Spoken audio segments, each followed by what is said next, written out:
ನಮಸ್ಕಾರ, ನಾನು ನಿಮ್ಮ ಮಲ್ಲನಗೌಡ ಮಾಲಿ ಪಾಟೀಲ್. ನೀವು ಕೇಳ್ತಾ ಇದ್ದೀರಿ ಸುದ್ದಿಗಳ ಲಂಚ್ ಬಾಕ್ಸ್.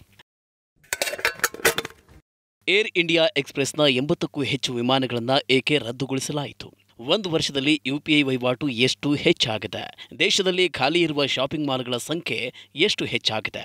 ಈ ಎಲ್ಲ ಸುದ್ದಿಗಳನ್ನು ಹೇಳ್ತೇವೆ. ಇದರ ಜೊತೆಗೆ ಪರ್ಸನಲ್ ಫೈನಾನ್ಸ್ ಮತ್ತು ಬಿಸಿನೆಸ್ ಸುದ್ದಿಯೂ ಕೂಡ ಇರುತ್ತೆ. ಬನ್ನಿ ಸುದ್ದಿಯ ಲಂಚ್ ಬಾಕ್ಸ್ ತೆರೆಯೋಣ. ದೇಶದಲ್ಲಿ ಹೆಚ್ಚಾಗುತ್ತಿದೆ ಘೋಸ್ಟ್ ಶಾಪಿಂಗ್ ಸೆಂಟರ್ಗಳು. ದೇಶದಲ್ಲಿ ಖಾಲಿ ಇರುವ ಶಾಪಿಂಗ್ ಮಾಲ್ಗಳ ಸಂಖ್ಯೆಯಲ್ಲಿ ಹೆಚ್ಚಳವಾಗಿದೆ. ದೇಶದ 8 ದೊಡ್ಡ ನಗರಗಳಲ್ಲಿ ಖಾಲಿ ಇರುವ ಶಾಪಿಂಗ್ ಮಾಲ್ಗಳ ಸಂಖ್ಯೆ ಕಳೆದ ವರ್ಷ 57 ಇದ್ದಿದ್ದು ಈಗ 64ಕ್ಕೆ ಏರಿದೆ. ಇವುಗಳನ್ನು ಘೋಸ್ಟ್ ಶಾಪಿಂಗ್ ಸೆಂಟರ್ಗಳು ಎಂದು ವರ್ಗೀಕರಿಸಲಾಗಿದೆ. ಘೋಸ್ಟ್ ಶಾಪಿಂಗ್ ಸೆಂಟರ್ಗಳು ಎಂದರೆ ಶೇಕಡಾ 40ಕ್ಕಿಂತ ಹೆಚ್ಚು ಖಾಲಿ ಇರುವ ಮಾಲ್ಗಳು. ರೀಟೇಲ್ ಸೆಲ್ಲರ್ಗಳು ಮತ್ತು ಗ್ರಾಹಕರು ಪ್ರೀಮಿಯಂ ಪ್ರಾಪರ್ಟಿಗಳಿಗೆ ಆದ್ಯತೆ ನೀಡುತ್ತಾ ಇರುವುದೇ ಮಾಲ್ಗಳ ಸಂಖ್ಯೆಯ ಹೆಚ್ಚಳಕ್ಕೆ ಕಾರಣ ಎಂದು ಹೇಳಲಾಗ್ತಿದೆ.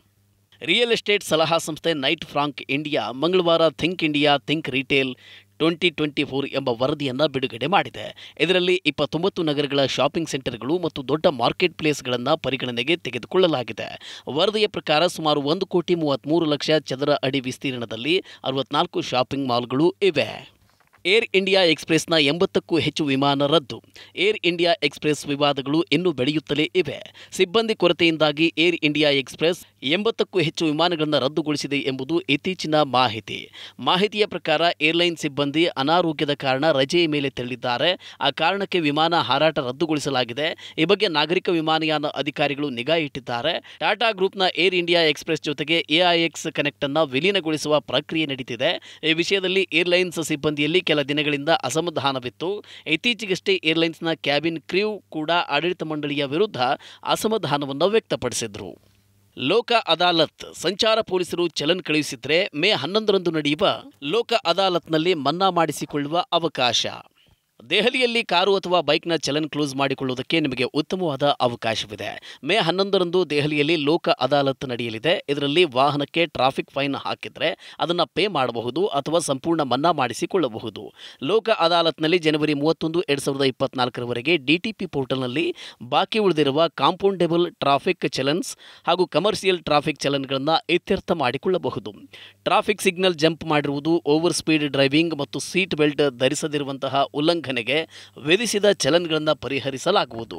ಇದಕ್ಕಾಗಿ ಮೊದಲಿಗೆ ನೀವು ದೆಹಲಿ ಪೊಲೀಸರ ಅಧಿಕೃತ ವೆಬ್ಸೈಟ್ ಅಂದರೆ traffic.delhipolice.gov.in/notice/ಲೋಕ್ ಅದಾಲತ್ನಿಂದ ಈ ಚಲನನ್ನು ಡೌನ್ಲೋಡ್ ಮಾಡಿಕೊಳ್ಳಬೇಕು ಮತ್ತು ನಂತರ ಅವುಗಳನ್ನು ಲೋಕ ಅದಾಲತ್ಗೆ ತೆಗೆದುಕೊಂಡು ಹೋಗಬೇಕು.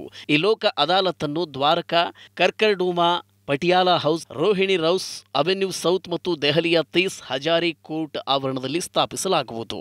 ದಾರಿ ತಪ್ಪಿಸುವ ಜಾಹೀರಾತುಗಳಿಗೆ ಸೆಲೆಬ್ರಿಟಿಗಳು ಕಾರಣ ಎಂದ ಸುಪ್ರೀಂ ಕೋರ್ಟ್. ಪತಂಜಲಿ ಪ್ರಕರಣದಲ್ಲಿ ಐಎಂಎ ಅಧ್ಯಕ್ಷರಿಗೆ ನೋಟಿಸ್. ಪತಂಜಲಿಯ ದಾರಿ ತಪ್ಪಿಸುವ ಜಾಹೀರಾತಿನ ಪ್ರಕರಣದ ವಿಚಾರಣೆ ನಡೆಸಿದ ಸುಪ್ರೀಂ ಕೋರ್ಟ್, ಜನರ ಮೇಲೆ ಪ್ರಭಾವ ಬೀರುವ ಯಾವುದೇ ಉತ್ಪನ್ನ ಅಥವಾ ಸೇವೆಯ ಜಾಹೀರಾತು ತಪ್ಪು ದಾರಿಗಿಳಿಯುತ್ತಿದೆ ಎಂದು ಕಂಡುಬಂದರೆ ಸೆಲೆಬ್ರಿಟಿಗಳು ಮತ್ತು ಸಾಮಾಜಿಕ ಮಾಧ್ಯಮದ ಪ್ರಭಾವಿಗಳು ಸಹ ಸಮಾನ ಹೊಣೆಗಾರರಾಗಿರುತ್ತಾರೆ ಎಂದು ಸುಪ್ರೀಂ ಕೋರ್ಟ್ ಹೇಳಿದೆ. ಐಎಂಎ ಸಲ್ಲಿಸಿದ ದೂರು ವಿಚಾರಣೆ ನಡೆಸುತ್ತಿದ್ದ ಕೋರ್ಟ್ ಈ ಅಭಿಪ್ರಾಯವನ್ನು ವ್ಯಕ್ತಪಡಿಸಿದೆ. ಕೋವಿಡ್ ವ್ಯಾಕ್ಸಿನೇಷನ್ ಮತ್ತು ಅಲೋಪತಿ ವಿರುದ್ಧ ಪತಂಜಲಿ ನಕಾರಾತ್ಮಕವಾದ ಜಾಹೀರಾತನ್ನು ನೀಡಿದೆ ಎಂದು ಅದು ಹೇಳಿತ್ತು. ಒಂದು ವರ್ಷದಲ್ಲಿ ಯುಪಿಐ ಟ್ರಾನ್ಸಾಕ್ಷನ್ 50% ಹೆಚ್ಚಳ. ಏಪ್ರಿಲ್ನಲ್ಲಿ 1330 ಕೋಟಿ ಟ್ರಾನ್ಸಾಕ್ಷನ್.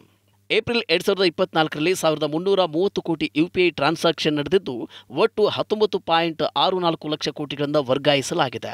ವಹಿವಾಟುಗಳ ಸಂಖ್ಯೆ ಹಿಂದಿನ ವರ್ಷಕ್ಕೆ ಹೋಲಿಸಿದರೆ 50.11ರಷ್ಟು ಹೆಚ್ಚಾಗಿದೆ. ಅದೇ ವೇಳೆ ಟ್ರಾನ್ಸಾಕ್ಷನ್ ಮೊತ್ತ 38.70% ಹೆಚ್ಚಾಗಿದೆ. ಒಂದು ವರ್ಷದ ಹಿಂದೆ ಅಂದರೆ ಏಪ್ರಿಲ್ 2023ರಲ್ಲಿ 886 ಕೋಟಿ ಟ್ರಾನ್ಸಾಕ್ಷನ್ ಆಗಿತ್ತು. 14.16 ಲಕ್ಷ ಕೋಟಿ ರೂಪಾಯಿಗಳ ವಹಿವಾಟು ನಡೆದಿತ್ತು. ಯುಪಿಐ ಮೂಲಕ ಹೆಚ್ಚುತ್ತಿರುವ ವಹಿವಾಟುಗಳಿಂದ ಜನ ಹೆಚ್ಚು ಯುಪಿಐಯನ್ನು ಅಕ್ಸೆಪ್ಟ್ ಮಾಡುತ್ತಿದ್ದಾರೆ ಎಂಬುದಕ್ಕೆ ಸಾಕ್ಷಿಯಾಗಿದೆ. ದೇಶದಲ್ಲಿ ಮಾತ್ರವಲ್ಲದೆ ವಿದೇಶಗಳಲ್ಲಿಯೂ ಕೂಡ ಈ ವರ್ಷದ ಫೆಬ್ರವರಿಯಲ್ಲಿ ಫ್ರಾನ್ಸ್, ಶ್ರೀಲಂಕಾ ಮತ್ತು ಮಾರಿಷಸ್ನಲ್ಲಿಯೂ ಯುಪಿಐ ಸೇವೆಯನ್ನು ಪ್ರಾರಂಭಿಸಲಾಗಿದೆ. ಆಪಲ್ನ ಅತ್ಯಂತ ತೆಳುವಾದ ಡಿವೈಸ್ ಐಪ್ಯಾಡ್ ಪ್ರೋ ಬಿಡುಗಡೆ. Tech company Apple let loose ಈವೆಂಟ್ನಲ್ಲಿ ಐಪ್ಯಾಡ್ ಏರ್ ಮತ್ತು ಐಪ್ಯಾಡ್ ಪ್ರೋ ಎಂಬ 2 ಸಾಧನಗಳನ್ನು ಬಿಡುಗಡೆ ಮಾಡಿದೆ. ಐಪ್ಯಾಡ್ ಏರ್ ಮತ್ತು ಐಪ್ಯಾಡ್ ಪ್ರೋ 11 ಇಂಚಿನ ಮತ್ತು 13 ಇಂಚಿನ ಡಿಸ್ಪ್ಲೇ ಆಪ್ಷನ್ ಅನ್ನು ಹೊಂದಿದೆ. ಐಪ್ಯಾಡ್ ಪ್ರೋ ಆಪಲ್ನ ಅತ್ಯಂತ ತೆಳುವಾದ ಡಿವೈಸ್ ಐಪ್ಯಾಡ್ ಪ್ರೋದಲ್ಲಿ 10mm OLED ಸ್ಕ್ರೀನ್ ಇದೆ. ಇದು ಕಂಪನಿಯ ಮಿನಿ LED ಸ್ಕ್ರೀನ್ನ ಅಪ್ಡೇಟೆಡ್ ವರ್ಷನ್ ಆಗಿದೆ. ಐಪ್ಯಾಡ್ ಪ್ರೋ 2024 11 ಇಂಚಿನ ಮಾಡೆಲ್ನ ಬೆಲೆ $99,900. ಇದು ವೈಫೈ ಮಾಡೆಲ್. ವೈಫೈ ಸೆಲ್ಯುಲಾರ್ ಮಾಡೆಲ್ಗೆ $1,19,900 ಇದೆ. 13 ಇಂಚಿನ ವೈಫೈ ಮಾಡೆಲ್ನ ಬೆಲೆ $1,29,900 ಮತ್ತು ವೈಫೈ ಸೆಲ್ಯುಲಾರ್ ಮಾಡೆಲ್ನ ಬೆಲೆ $1,49,900. ಐಪ್ಯಾಡ್ ಪ್ರೋ 2024 ಆರಂಭಿಕ ಬೆಲೆ $59,999 ಆಗಿದೆ. ಇದಿಷ್ಟು ಇಂದಿನ ಸುದ್ದಿಗಳ ಲಂಚ್ ಬಾಕ್ಸ್. ಷೇರು ಮಾರುಕಟ್ಟೆ, ಮ್ಯೂಚುವಲ್ ಫಂಡ್, ಇನ್ಶೂರೆನ್ಸ್ ಹಾಗೂ ಪರ್ಸನಲ್ ಫೈನಾನ್ಸ್ಗೆ ಸಂಬಂಧಿಸಿದ ನಿಮ್ಮ ಎಲ್ಲ ಪ್ರಶ್ನೆಗಳಿಗೆ ತಜ್ಞರಿಂದ ಉತ್ತರ ಹಾಗೂ ಸಲಹೆ ಪಡೆದುಕೊಳ್ಳುವುದಕ್ಕೆ ಈಗಲೇ ಡೌನ್ಲೋಡ್ ಮಾಡಿ ಮನಿ9 ಆ್ಯಪ್.